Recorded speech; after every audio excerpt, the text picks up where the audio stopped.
já tem um número bastante expressivo de gente que não acredita em Deus, né?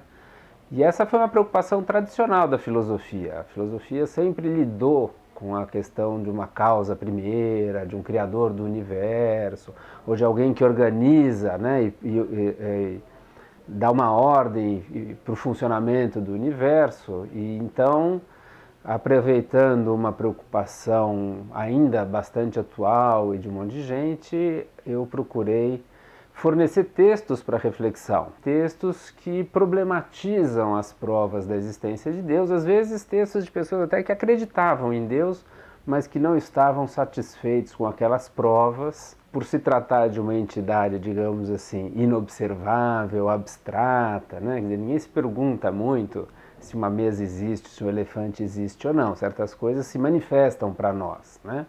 No caso de Deus, que é uma entidade que não se manifesta, a gente só pode eventualmente ficar sabendo da sua existência por meio do raciocínio da reflexão. Eu acho que são três posições. De fato, se você aceita que é uma prova da inexistência de Deus, que é o título, né, do segundo volume da Caixa, você então é um ateu. Quer dizer, estritamente falando, o ateu é aquele que nega a existência de Deus, né?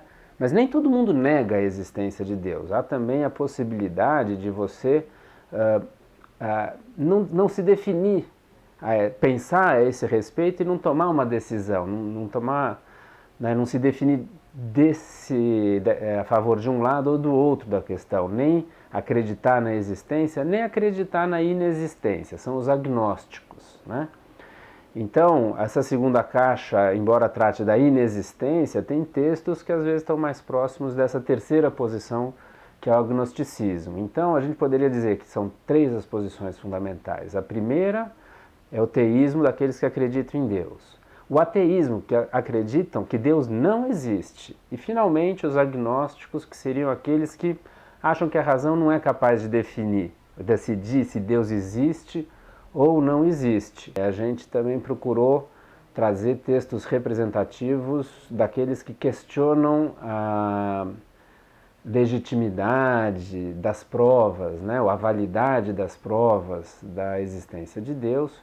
Também, tendo em vista o primeiro volume, né, na filosofia antiga, então, quais foram as críticas que os filósofos antigos fizeram àqueles que tentavam provar a existência de Deus, né? Às vezes ninguém provou a inexistência de Deus na Idade Média, mas alguns mostraram a dificuldade das provas oferecidas naquele período, né? E o mesmo para o período moderno, até o século XIX, mais ou menos. Talvez seja interessante notar na seleção dos textos, né? Por exemplo, nessas coisas que marcam os períodos, né?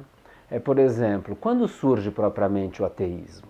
Se você pega os filósofos antigos, os primeiros questionamentos, eles eram muito mais agnósticos, no sentido de dizer que nós não podemos saber se Deus existe ou não existe. Então, muitos que até são chamados às vezes de ateus na filosofia antiga, no fundo eles não são ateus propriamente ditos, né?